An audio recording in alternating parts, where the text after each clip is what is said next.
Hello friends, कैसे हैं आप लोग। उम्मीद है कि आप लोग अच्छे होंगे। आज की हमारी सीरीज का नाम है टोकनाकी पार्ट नंबर 9। एपिसोड की स्टार्टिंग में शिकी सुबाकिनी से कहता है उसका जो मूव था वो काफी अच्छा था एंड वो इस चीज से बहुत इम्प्रेस हुआ, लेकिन वह कहता है कि अब उसके सीरियस होने का समय आ गया है। तभी एक बॉक्स खुलता है। उस बॉक्स के अंदर से एक मोमो निकालता है। शिकी इस चीज को देखकर थोड़ा सा हैरान हो जाता है। वह सुबाकिनी से कहता है क्या तुम्हारा दिमाग खराब हो गया है। सुबाकिनी शिकी को बेवकूफ कहता है। सुबाकिनी कहता है बेवकूफ लोग हमेशा से अपने को बड़ा समझते हैं।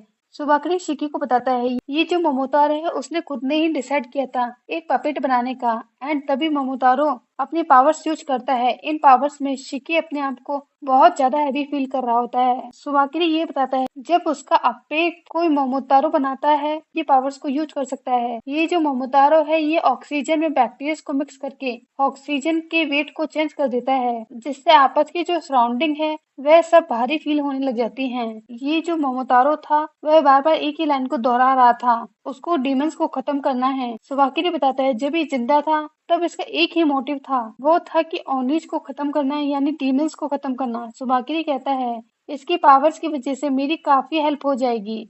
अगले सीन में ये डीमंस वॉल तोड़ रहे होते हैं लेकिन इनसे वॉल नहीं टूटती है। नाइटो कहता है अगर वह अभी दूसरी तरफ से भी जाएगा तो वहां पर भी उनको वॉल ही मिलेगी क्योंकि यही जगह पूरी तरह सील हो रखी है। नाइटो बताता है इस टनल के ऊपर अभी सारे टूरिस्ट होंगे, अगर अभी नाइटो दीवार तोड़ने की कोशिश करेगा तो बहुत सारा डैमेज हो सकता है ऊपर से। तभी यहाँ पे यसूए शुरू पे आता है और नाइटो को बताता है कि जितने भी इंजर्ड पेशेंट थे उसने सबको ऊपर भेज दिया है। वह कहता है चिकी और जिन अभी अंदर हैं।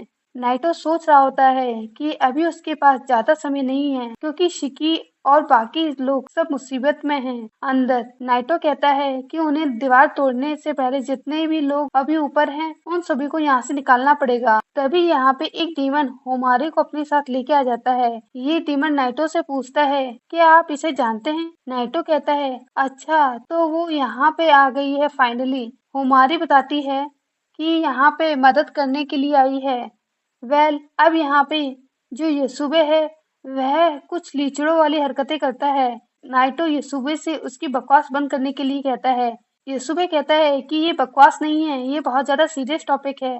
यसूबे जो है वह हुमारे से बदतमीजी कर रहा होता है। वह चाहता है कि हुमारे उसकी गर्लफ्रेंड बन जाए। नाइटो यसूबे को देखकर सोच रहा होता है कि उसे लगा था कि यह शुरुआत में लड़का नॉर्मल है, लेकिन अब उसे लग रहा है कि उसे लोगों को समझने में काफी मेहनत करनी पड़ेगी। नाइटो अब हुमारी से कहता है कि वह उनकी कोई मदद नहीं कर सकती। अब नाइटो हुमारी को अपने साथ ऊपर ले आता है।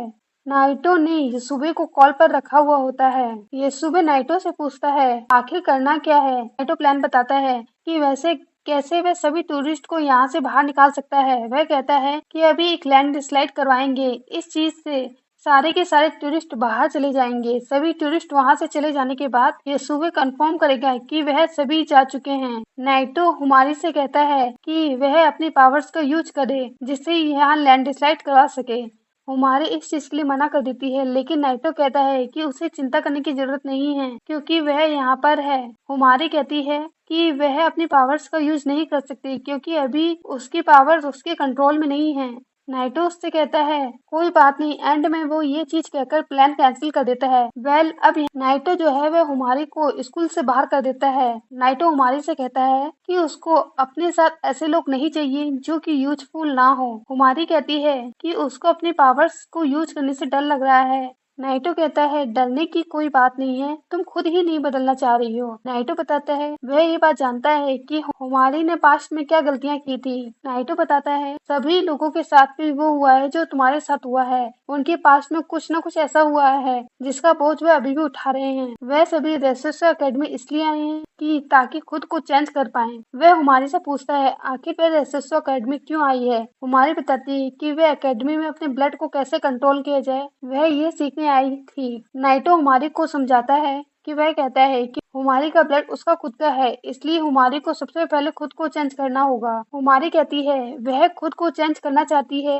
एंड में वह ऐसा कहकर ब्लड मैनिपुलेशन का यूज करने लग जाती है। अब यहाँ पे यसूबे पूछता है प्लान क्या है। नाइटो बताता है जो प्लान पहले था वही प्लान है। अब यहाँ पर यह बड़ी सी चीज फिर से आ जाती है।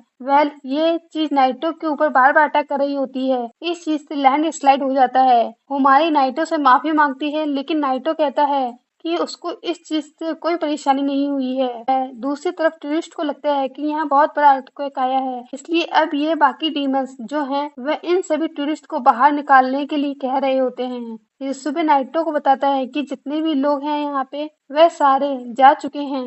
नाइटो ये सुबह से कहता है कि उसने अच्छा काम किया और अब वह हुमारी के पास आता है और हुमारी को बेहोश कर देता है। नाइटो हुमारी से कहता है कि तुमने बहुत अच्छा काम किया।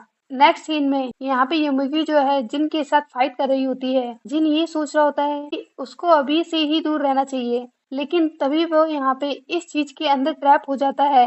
यमुगी जिन से कहती है अभी इस मोमेंट पे वह उसकी परमिशन के बिना बाहर नहीं निकल सकता। मतलब यहाँ पे यमुगी ने अपनी पावर्स का यूज करती है और उस बॉक्स को छोटा करने लग जाती है। जिन कहता है कि वह यहाँ से बाहर निकल जाएगा, लेकिन यमुगी इस चीज को बहुत ज्यादा छोटा करती जाती है और देखते ही देखते जिन उस बॉक्स को तोड़ देता है। जिन बताता है कि से भी छोटी सी जगह पे वह सोया था एक बार, और उस चीज की कंपेयर ये जगह तो बहुत अच्छी थी। तभी यहाँ पे इकारी आ जाता है। वह कहता है तुम्हें क्या लगता है इस कचरे जैसी चीज से मुझे हरा पाओगी? वह यहाँ पे उस क्रीचर की बात कर रहा होता है। जिन इकारी को पीछे हटने के लिए कहता है। इकारी कहता है कि मुझसे ज्यादा बकवास मत करो, क्योंकि मैं अभी बहुत ज्यादा गुस्से में हूँ। इकारी कहता है कि वह इस मोमोतारो को हराएगा। अब यहाँ पे इकारी यहाँ पे अपनी ब्लड मैनिपुलेशन को यूज करता है और यमुगी कहती है उसे कोई प्रॉब्लम नहीं है, वह दोनों को ही हरा सकती है। और यमुगी अपने पावर्स को यूज करने लग जाती है, लेकिन इकारी उसे कहता है कि तुम बहुत ज्यादा स्लो हो। वह बहुत स्पीड से भागते हुए यमुगी की तरफ जाता है। इकारी यमुगी के सामने आ जाता है और वह उसके मुंह पे एक किक करता है। अब यहाँ पे इकारी के पावर्स के बारे में बताया जाता है कि इकारी की जो पावर्स हैं वह उसके गुस्से को यूज करती हैं डिफरेंट टाइप्स के इफेक्ट बनाने के लिए। इकारी खुद से ये बता नहीं पाता कि उसके गुस्से से कौन सी चीज बनेगी। वह अपनी पावर्स का यूज बस एक दिन में 3 ही बार कर सकता है। जो क्योंकि सोच रही होती है कि इकरारी ने फास्ट मूवमेंट करता है, ये चीज उसके लिए दिक्कत पैदा कर सकती है बहुत ज्यादा। अब यहाँ पे दूसरी तरफ नाइटो होता है, वह जो कि ब्लड पावर का यूज करता है, वह उस बॉल पर अटैक करता है। इकारी को बहुत ज्यादा गुस्सा आ रहा होता है, क्योंकि यह जगह उसे बहुत ज्यादा हिला रही होती है। मतलब यहाँ पे जो नाइटो है वह उस बॉल को तोड़ चुका होता है। नाइटो कहता है सबसे पहला काम उसे अपने साथियों को बचाना है। यमुगी देखती है कि उसके पीछे नाइटो खड़ा है। अब वह दोनों ही तरफ से घिर चुकी थी। इकारी नाइटो से कहता है कि अभी उसको फाइट करने में मजा आ रहा है, इसलिए वह उसकी फाइट के बीच में ना आए तो बढ़िया रहेगा। नाइटो यमुगी से कहता है कि चुपचाप से वह सरेंडर कर दे, क्योंकि अब वह उसकी पावर्स को जान चुका है। अब वह यहाँ पे भाग नहीं सकती। यमुगी कहती है कि तुम्हें क्या लगता है मैं भागूंगी? वो यहाँ पे जितने भी डीमंस है सबको खत्म कर देगी। नेक्स्ट सीन में सुबाकिरी कहता है कि अब उसे लगता है उसे यहाँ से जाना पड़ेगा। अब जैसे तैसे करके शिकी वहाँ से बाहर निकलता है। जो मोमोतारो है उसकी पावर एक लिमिट से बाहर काम नहीं कर सकती है। शिकी अब यहाँ पे सुबाकिरी के ऊपर अटैक कर देता है, लेकिन सुबाकिरी उस मोमोतारो की पावर्स की मदद से उसके अटैक को टॉर्च कर देता है। कि सुबाकिरी कहता है कि जो चीज शिकी पे कर रहा है वह सुबाकिरी भी कर सकता है। वह यह ऑक्सीजन का वेट 100 गुना भारी कर सकता है। यहाँ पे जो चीज बन रही है वह एक लोहे के वॉल जैसी होगी। शिकी इस चीज को ऐसा समझ सकता है। यह बात कहने के बाद वह शिकी के ऊपर अटैक कर देता है। इस चीज से यहाँ पे शिकी को दिक्कत हो रही होती है। इस अटैक से शिकी की जो इंटरनल ऑर्गन्स डैमेज हो जाते हैं। सुबाकिरी देखता है कि यह जो लड़का बहुत ज्यादा वीक है, यह किशन शिन का बेटा है। शिकी को समझ नहीं आ रहा होता है कि सुबाकिरी किसकी बात कर रहा था। सुबाकिरी बताता है जो किशन शिन था वह डीमन की हिस्ट्री बहुत ज्यादा पावरफुल डीमन था। जो शिकी है वह किशन शिन का बेटा है। इसी के साथ ये एपिसोड खत्म होता है दोस्तों। अगर आपको ये एपिसोड पसंद आया तो प्लीज मुझे कमेंट करके बताइए एंड साथ ही एपिसोड को लाइक कीजिए, चैनल को सब्सक्राइब करिए एंड दोस्तों के साथ शेयर कीजिए। चलिए फिर मिलते हैं किसी दूसरे एपिसोड में। चलिए टिल देन बाय बाय।